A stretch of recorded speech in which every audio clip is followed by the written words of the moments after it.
When someone is trying to lie to you, they might be trying to help you and make you feel better.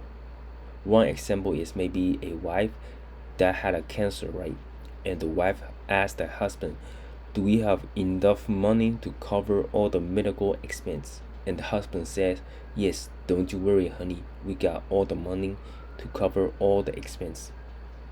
And the reality is the husband is taking so much debt, he is drowning, but the wife doesn't have much time and he doesn't want his wife to worry about it and try to live a peaceful, happy, loving last moment. That lie is called a white lie, where it benefits someone trying to help the situation and you have to lie. And then on the other end of spectrum, the harmful, bad, lying people that lie about the most important subjects. Maybe you have a boyfriend and you ask your boyfriend, "Where did you go last night?" And he said, "I went to one of the friend's house." But in reality, he went to a hookup, hooking up with a Tinder girl. That is one of the most hurtful lies you can receive from someone.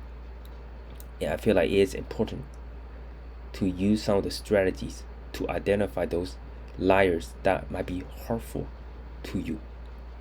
And I have 3 tips, 3 lessons that I can might help you identify a liar. All right. Be sure to listen to tip number 3, right? The last one, which could be the most helpful one. So, tip number 1, they might overemphasize on honesty. Liars, they might start off the sentence with "honestly" or "to be honest" or "I swear," right? They might keep repeating the same words again and again. And also they might use those trigger words to like trigger your brain to think that you are very trustworthy, right? If you ask a boyfriend, "Where'd you go?" and then he'd be like, "I swear I went to one of my friend's house," and he might already call that friend and tell him like, "Hey, my girl is about to call you. Just say that I was at your house trying to like just hang out, play some video games or watch some TV." And he might be using the word, "Just trust me. I'm not lying.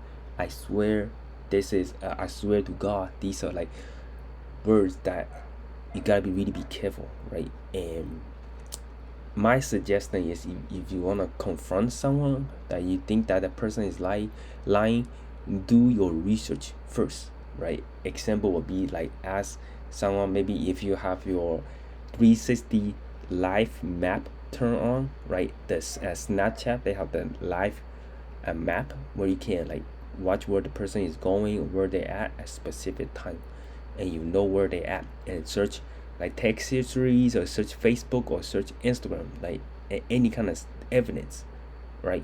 And you can like ask some follow-up questions to that specific incident to uncover any kind of truth, right? So here comes tip number 2, which is they might avoid giving you specific details about that specific event or the things they are telling you, right? Because these things are like, when you tell a lie, the more words you tell, the more stories you're gonna make up. The more story you're gonna make up, at some point they might mess up the story.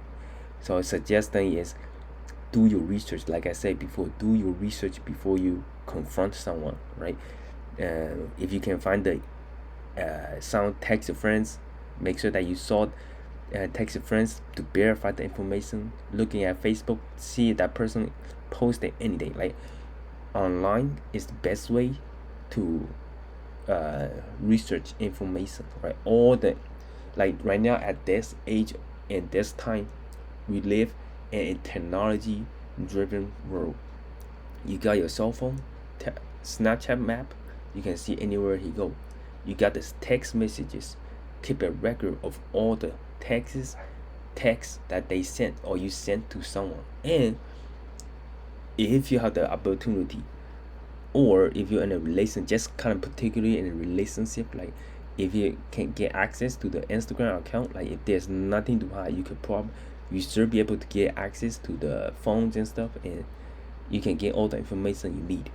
And that's when you ask specific events, specific time, and specific words, right? And here's the third tip. The third tip that follow up is ask follow-up questions as much as possible.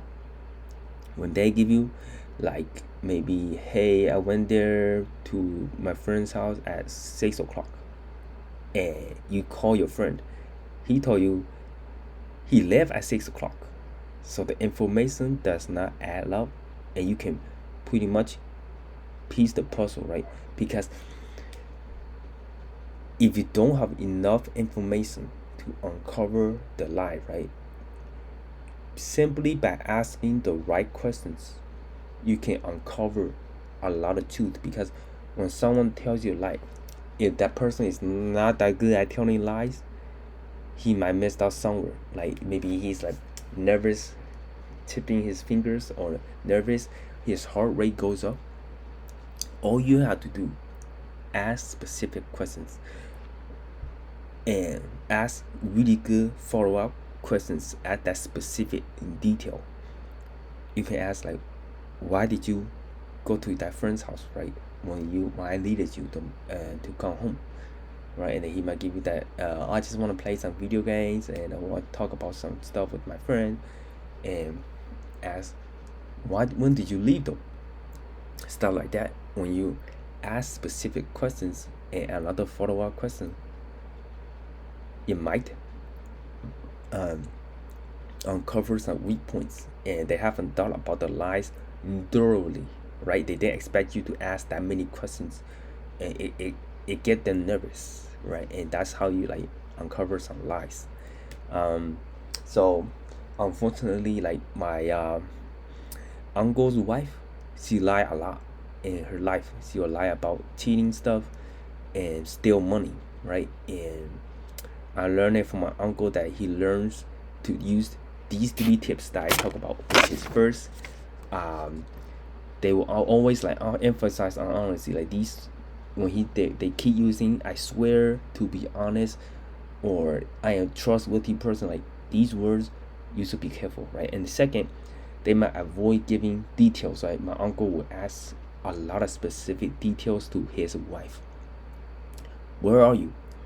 Why did you go to that place? Like, and she would tell the story, and he would kind of follow up the question, and it will make her really nervous. Because truthfully, if you are not lying, right, you can give all the details you need to give, and you don't have to think twice giving details, right? But if you are lying, you will need time to come up with fake lies, fake news to that specific person. And my uncle was really good at it, asking, like last one, which is asking follow-up questions as much as possible, right? Asking follow-up questions, verify that question, especially if you've done your research on it and you feel like, oh, I know about this and I gotta ask that question, and he lie about that question, and you know the answer to that question. That means you uncover a lie that he told you, right? That's how I feel. That's how my uncle, they discovered that his wife was kind of cheating on him. And I personally met his wife, and when I was younger, and she is just like not that good of a person, right? She would kind of tell lies to my uncle, and I kind of know about it already too. And I told my uncle about it, and it just not good relationship. And if you're living kind of with a person that like to lie, I'm so sorry. It is a horrible, horrible feeling. Nobody should be living with a person that just keep telling lies over and over again.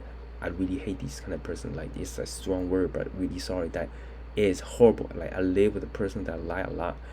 With my uncle's wife, right? We lived together for like a very short period of time when I was living with my grandparents, and it kind of made me learn to like ask questions, like, because sometimes if you lie once, you just lost a lot of trust. So I highly recommend not lying about stuff. Just be honest to that person.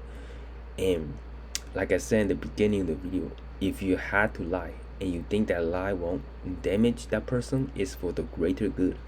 Like the example of the wife had a cancer, and the wife asked the husband, like, did you have enough money? You know, they don't. The husband don't, but he lied to make sure that she have a peaceful time passing away.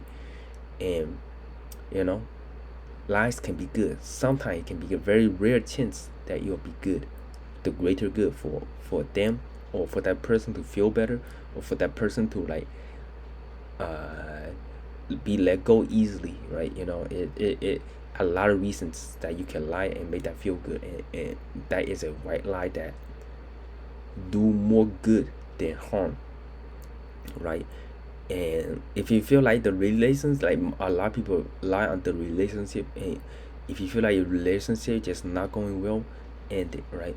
And also I also noticed some people have put lies on their resume. Like I was a senior product designer, and I interviewed a small amount of like junior designers, and I noticed and I would like ask follow-up questions on their resume and tell them what project that they work on, right? If they really work on the project, they will know the details of that project, right? If they don't, they will make up lies.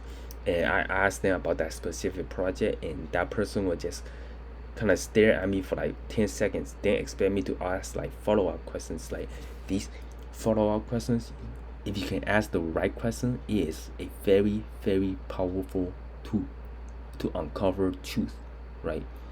Questions are a lot harder. Like if you can come up with the right question, it's a lot harder to fabricate false answers. All right. Yeah. So hopefully my tips can give you, you know, insights on like people that you're dealing with. Might be use that to like uncover people that honestly care about you, and give you honest answers on people that don't care about you, just lie to you. I used to cut ties with them, right? And that's just the honest truth. And hopefully you enjoyed the video. If you did, don't forget to give this video a big thumbs up. My name is Calvin, and I see you guys next one.